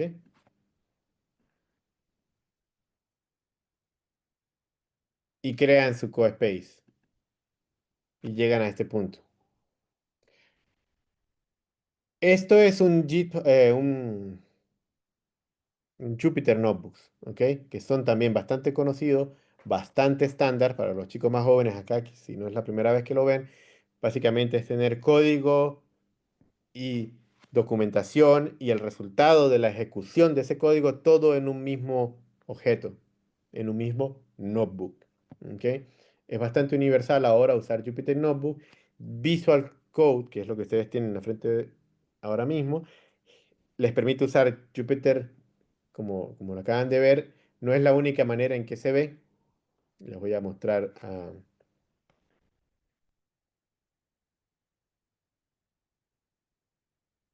mientras esto se va generando. Bueno, lo voy a dejar por aquí. Y ya volvemos a cómo se ve Jupyter en otros ambientes, pero usualmente, pero insisto, en CodeSpace se ve así. Las reglas exactamente las mismas. Tenemos celdas y estas celdas las podemos correr acá, una por una, con el play que está, el botón que está ahí. Ustedes ven que va tomando su tiempo y genera el resultado, si está bien escrito, obviamente, ¿no? Si no, podemos poner un error aquí a propósito, vamos a poner 2W en esta función show y vamos a ignorar la ayuda, porque de hecho si ustedes se paran al frente, él me está diciendo, me puede estar ayudando y decir que esto no está escrito bien. Pero bueno, yo me voy de acá. Los colores también. ¿Se dan una idea? Me dice, "Eh, hay un error. ¿En dónde? En la línea 4.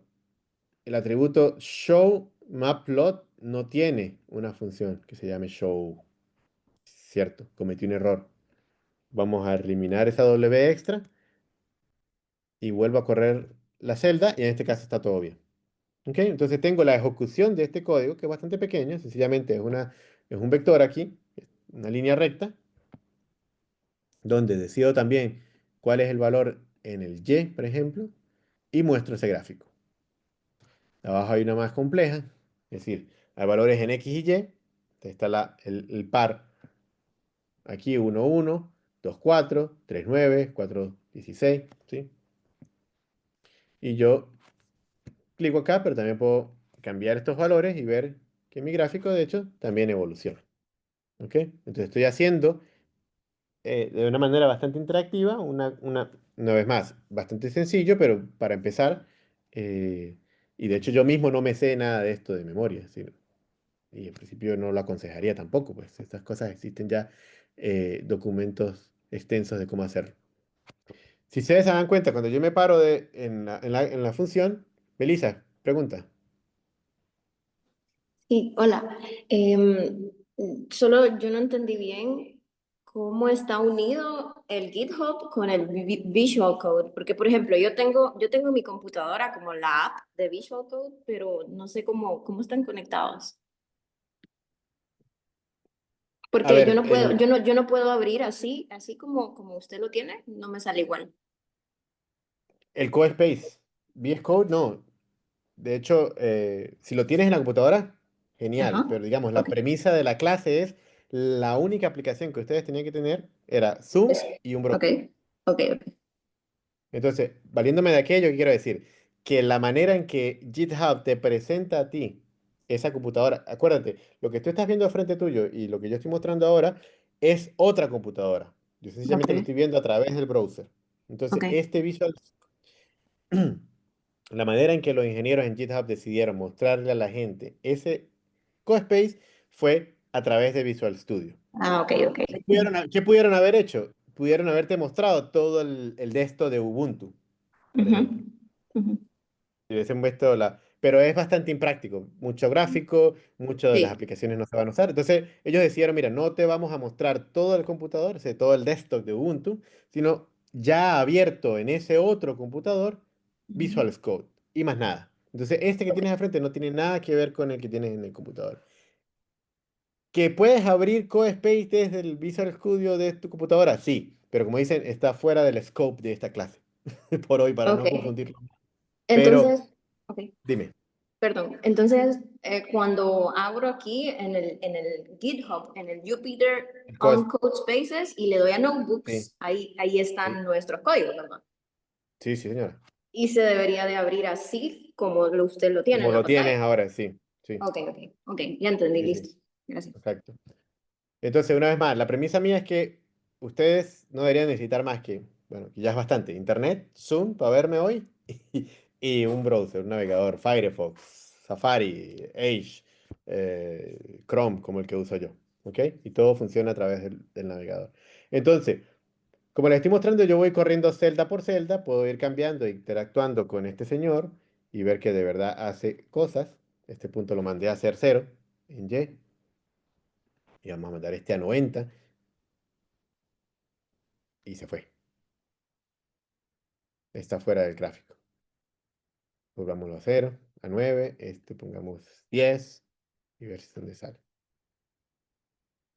Ah, porque es que estoy haciendo que el eje X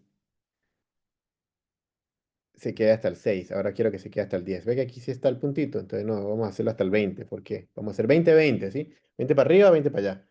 ¿Ok? Entonces yo estoy manejando el plot, estoy poniendo en este caso los datos a mano, pero lo que quiero mostrarles es la interactividad, en este caso, de Jupyter a través de VS Code dentro de un CoSpace. Son bastantes cosas allí.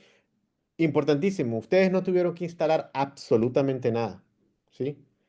Y esa es la premisa también importante. Si ustedes usan esto, ustedes pueden venir aquí y una vez más, ya se me fue el terminal, como se me olvida cómo abrir un terminal aquí, dame un segundo.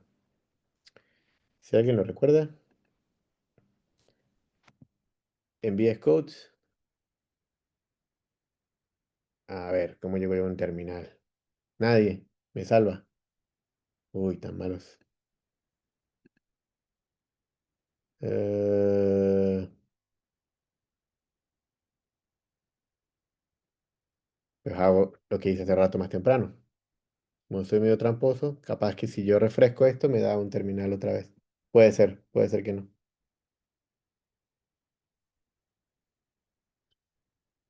No quiso. Mm, aquí tiene que estar, no lo veo.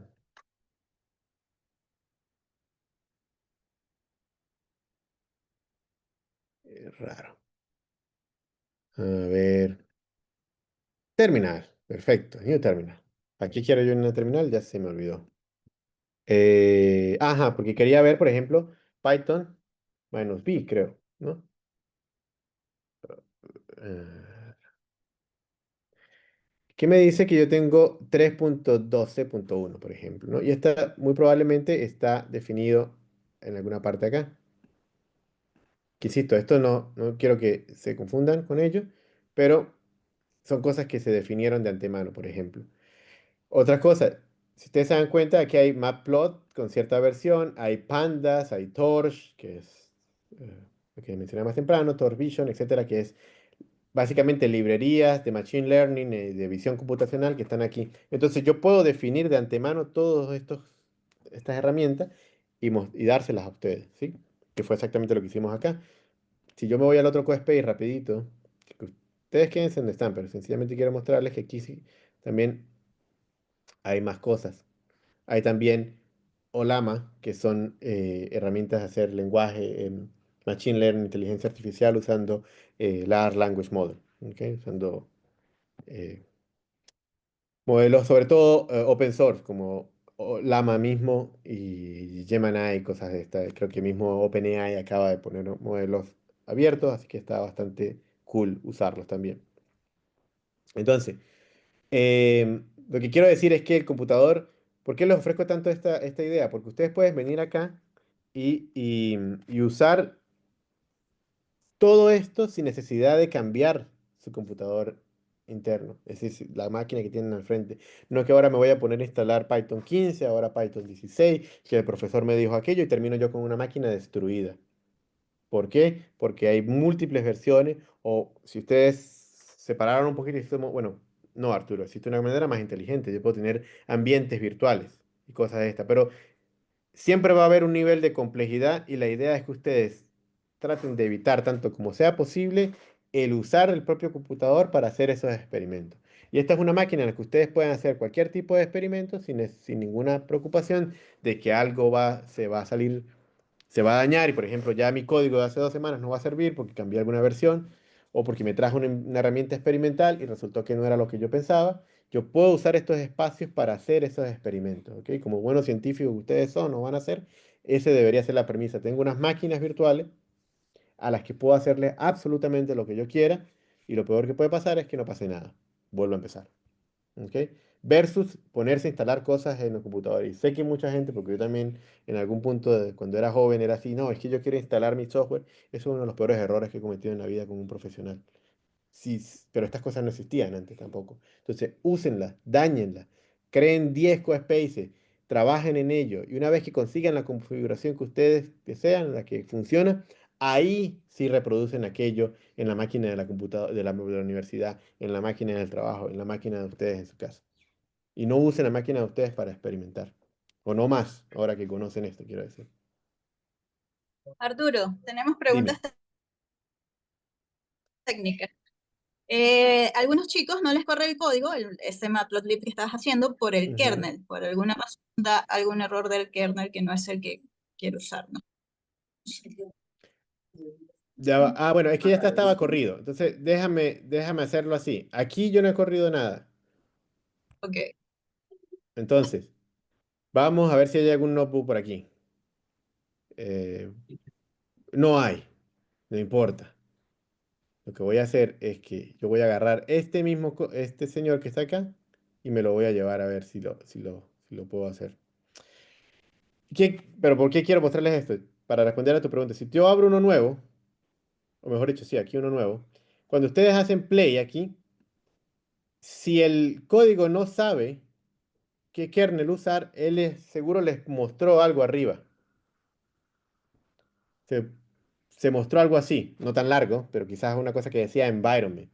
Y ustedes sencillamente tenían que decirle, usa ese que tienen ahí por defecto.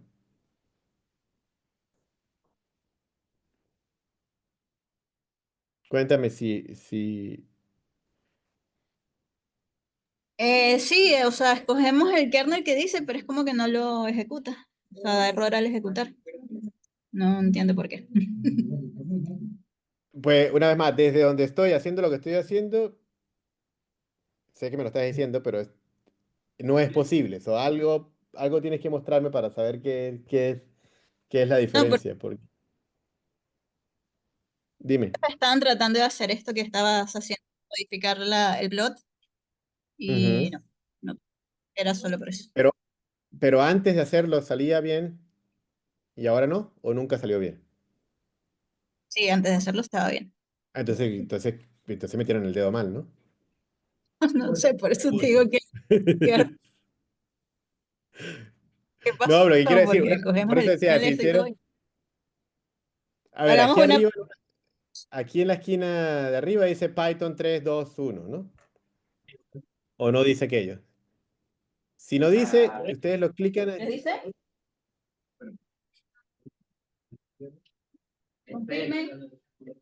Ahí arriba, ve, dijiste que ahí arriba, por 2 segundos. Arriba a la izquierda, derecha, no. Derecha, derecha, derecha, arriba.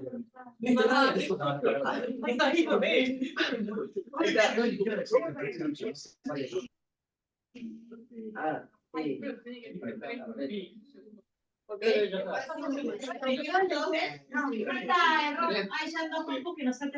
Le salta error cuando le dan ahí, por eso. pero es que no puede ser, por eso es que les digo, a menos que me lo muestren, están... O sea, el CoSpace se creó.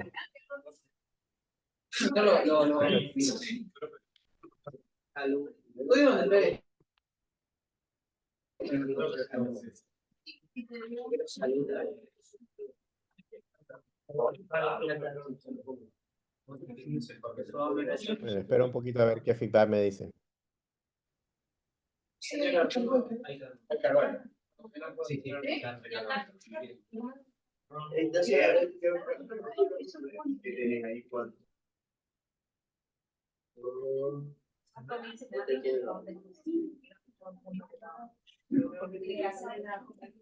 Y mientras tanto aquí, como les decía, muchachos, disculpen, allá en el salón de Sí, clases, cuéntame. estamos, ahora sí, parece ser que ahora ¿No les dio error alguno? No sé. Ahora sí corrió, no sé. Bueno, cosa que pasó. Ok. No, no, porque, bueno, una vez más, en principio no debería pasarle, algo y esa es la magia de esto.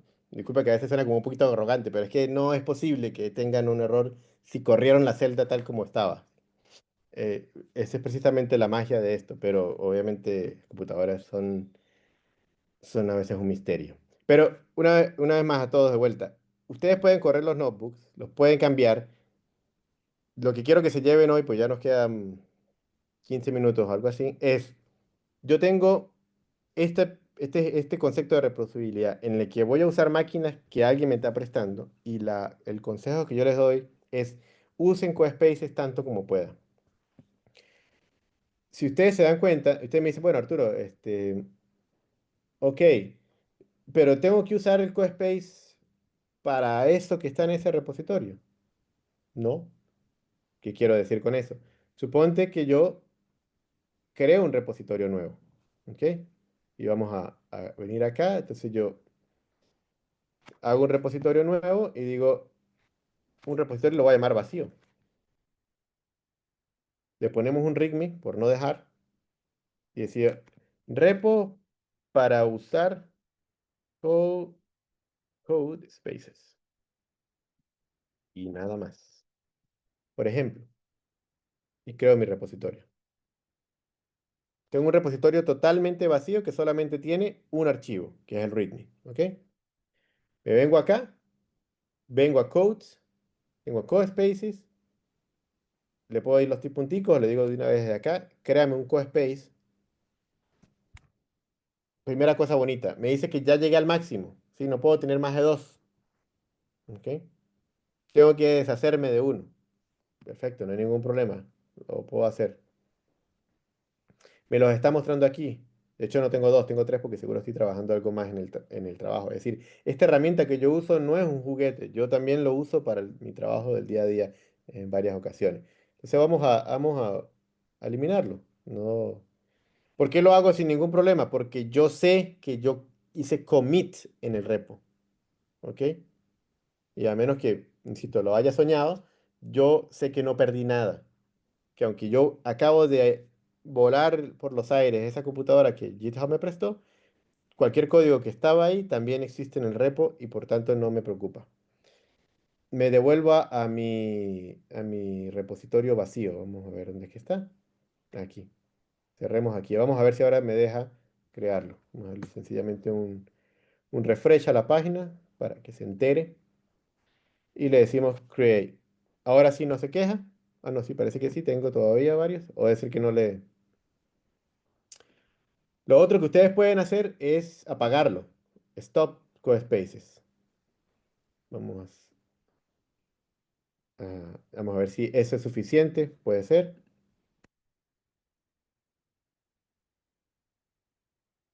Damos un refresh aquí de nuevo y vemos si me deja crear uno.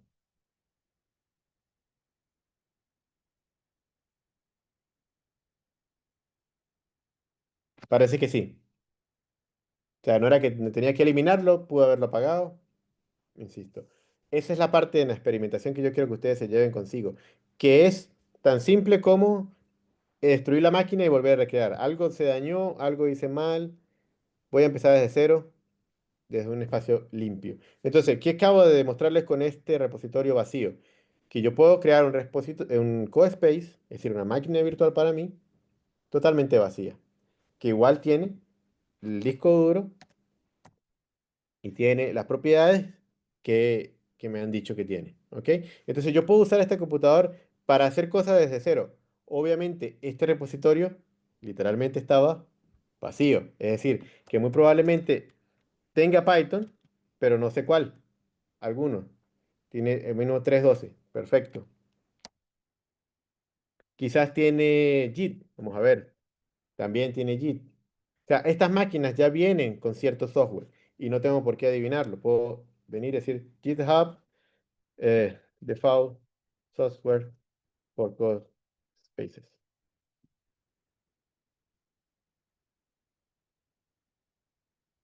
Y me dice que, bueno, que tiene VS Codes. A ver, a ver si hay algo más. Set default region, no. Code Spaces, Quick Start. What is a code space? Debemos haberlo hecho por aquí, ¿no? Pero bueno. Em, sí, es bastante extenso. Yo lo que quiero saber es cuál es. mm, qué viene por defecto. Pero lo que sí sé es que viene por defecto muchísimas cosas. Pre-build, set up your projects. eh,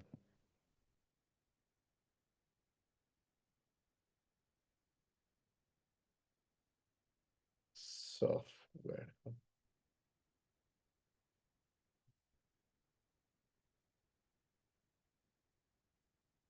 No, se puso compleja la búsqueda. Yo lo que necesito era sencillamente. eh,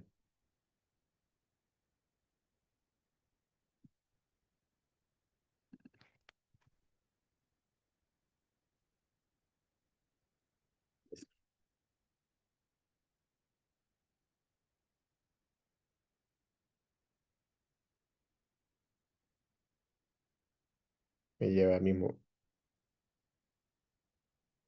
Me gustaría que me dijera qué tiene. Porque sé que tiene un montón de cosas.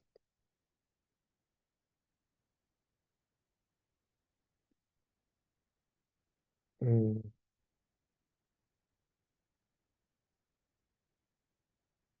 ¿Cuáles son? Yo les puedo decir rápido.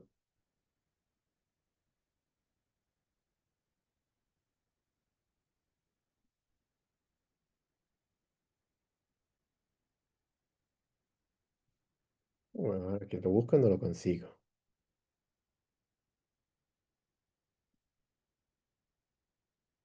Bo, lo que quería mostrarles es que tiene un montón de cosas, pero a ver, no les quiero hacer perder más tiempo.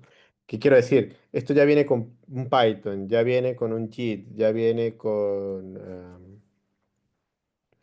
compiladores de C++, ya viene con Node.js, ya viene con una versión de Java, ya viene con un montón de cosas preinstaladas. Es decir, la computadora no es que viene totalmente virgen, pero, eh, pero por ejemplo, si ustedes trabajan desde un repositorio como el que le acabo de mostrar vacío, ustedes pueden venir y empezar a crear cosas desde acá.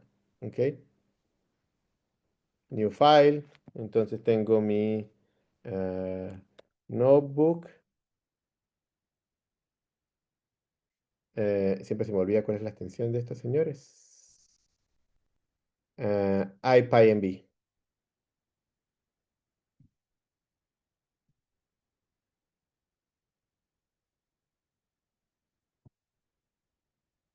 Entonces esto es ya técnicamente un notebook, ¿no?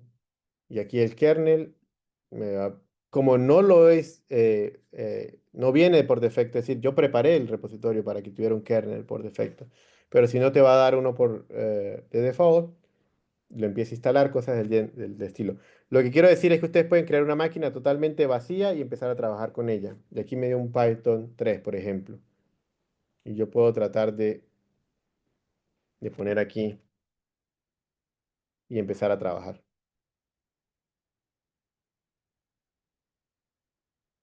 Se está tardando mucho en hacer la suma. Ah, porque ¿es código o es texto? No lo vi.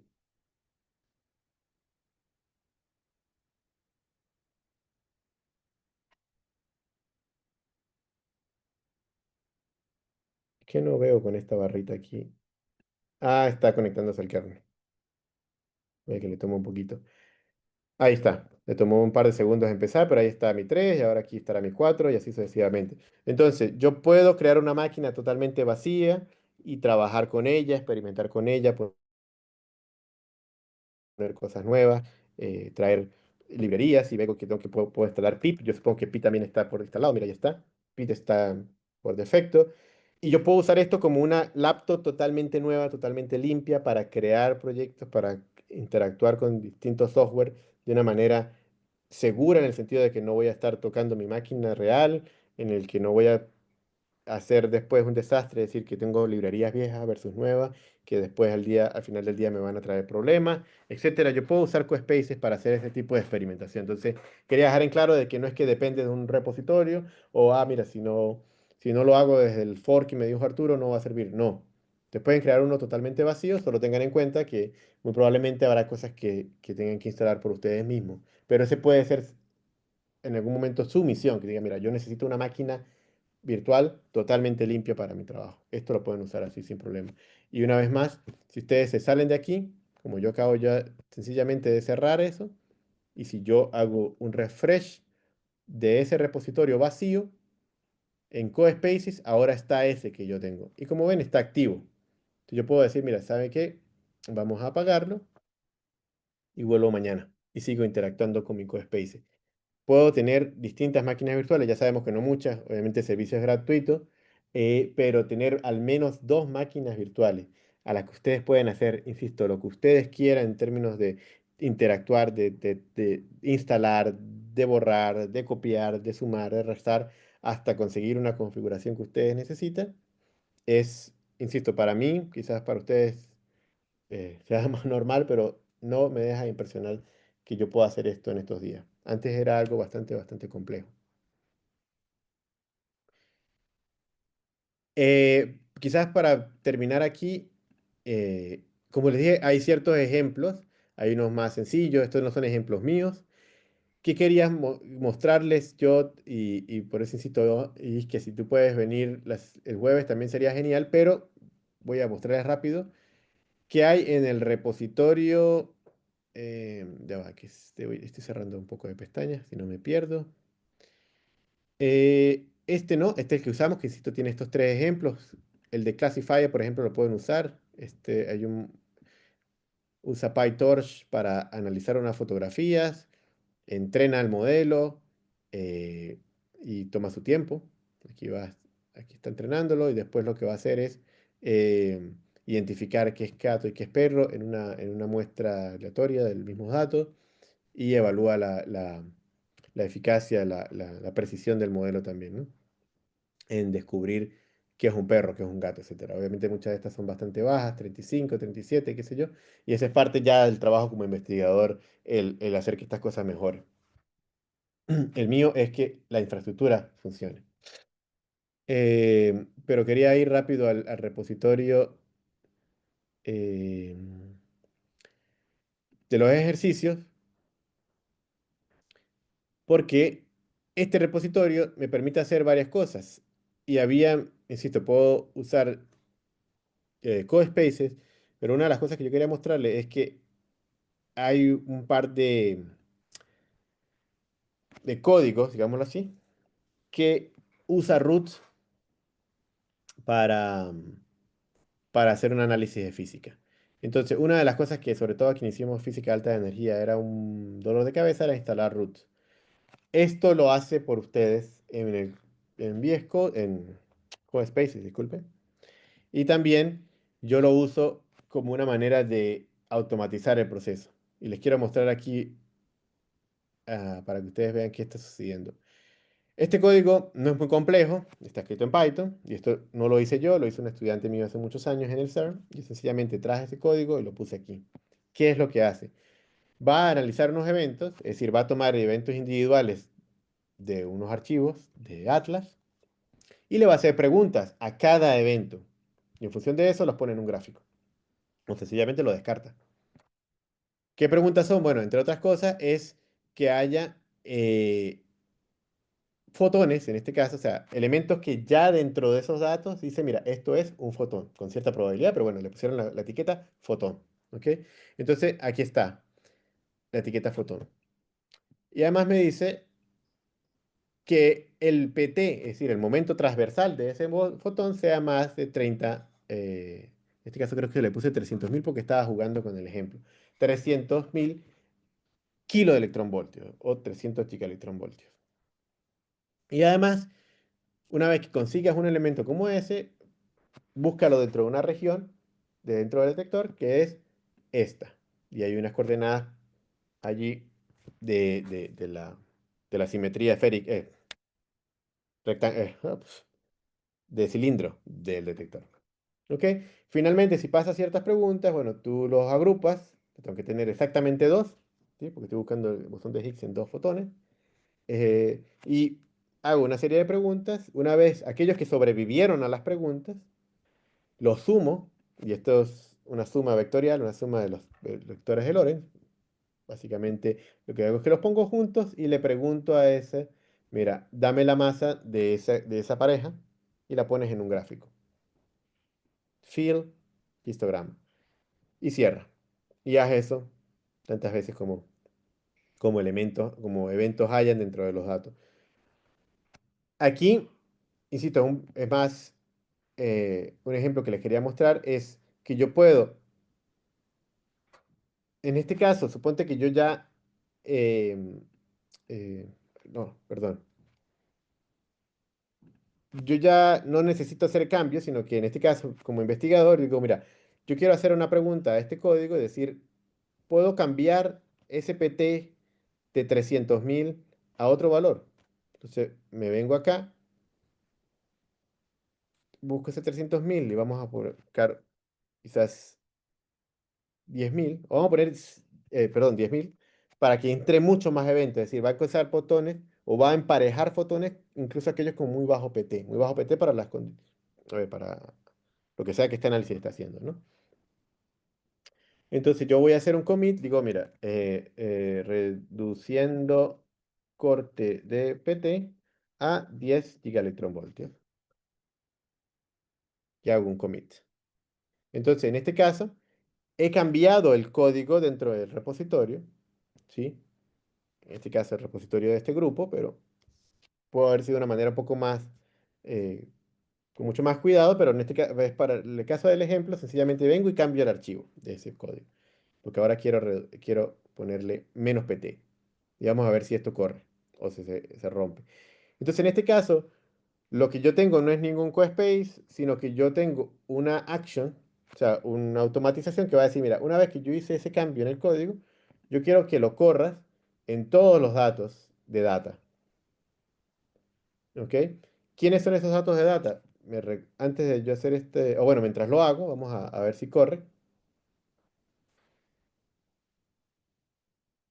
Después de unos cuantos segundos, va a aparecer un puntito amarillo diciendo, mira, este proceso está corriendo. Ahí está. Se me acabó el agua. Está este puntito acá. Entonces, mientras esto está haciendo algo, yo quiero volver rápido porque yo quiero mostrarles qué dice ese archivo datas.csv. Y lo que está haciendo datas.csv es sencillamente un catálogo muy sencillo que me dice, mira, va y busca en este servidor este archivo datas, estos 4 archivos de datos de Atlas. Si se dan cuenta, el URL viene desde el ser.ch, es un servidor de Atlas, y yo lo que estoy haciendo es leyendo los archivos desde un lugar externo, lo estoy trayendo a esta máquina, que no es la computadora que tengo al frente, es la máquina de GitHub, y voy corriendo el código que acabo de cambiar. ¿Ok? Si me regreso acá, esto está haciendo algo aquí. ¿Qué está haciendo? Primero hace un pequeño setup. Sencillamente trae el código, digamos, el código, quiero decir, ese archivo de ese Python que yo tengo allí, instala una serie de cosas, va y lee el archivo data.csv y cada línea, por cada línea que encuentre, va a crear un proceso en paralelo, que aquí en este caso, mira, fallaron estrepitosamente cada uno de ellos, muy probablemente es porque este archivo ya no existe. Es decir, el ser me movió el archivo. Malo, malo. Vamos a probar eh, con el Monte Carlo. Vamos a ver si en Monte Carlo también lo movieron. Y si no, soy yo el que tiene que ir a resolver, es decir, no en el ser, buscar dónde están ahora. Pero otra cosa que yo les quiero mostrar es que este archivo yo lo puedo cambiar a Monte Carlo y hacer lo mismo. Y veo si, Arturo, te dime. interrumpo porque ya nos van a quitar la sala. Pero bueno, Así que, lo que quería mostrarles es que, y insisto, si el jueves pueden venir de nuevo, podemos seguir trabajando con esto y mostrarles cómo cambiarlo y cómo leer los datos. ¿Ok? E igual también me quedan 2 minutos a mí. ¿Hay alguien en Honduras que tenga alguna pregunta? Insisto, la siguiente clase vamos a trabajar más con este repo pero me interesaba que se llevaran al menos una visión de qué es lo que va a hacer.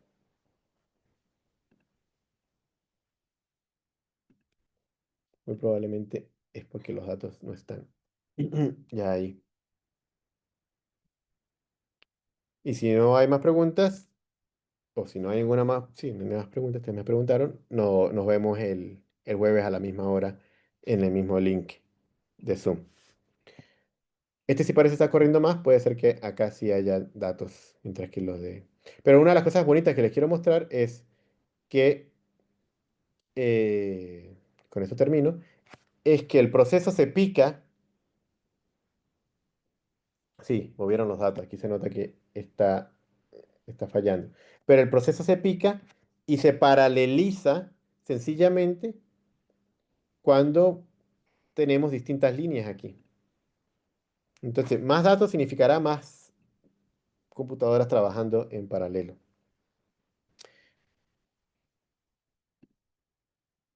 ¿Alguna pregunta? ¿Ninguna?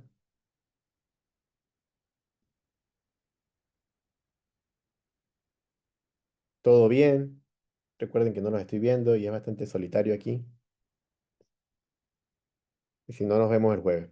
¿Les parece? Gracias, sí, todo bien. Perfecto. Chao chicos, un placer conocerlos.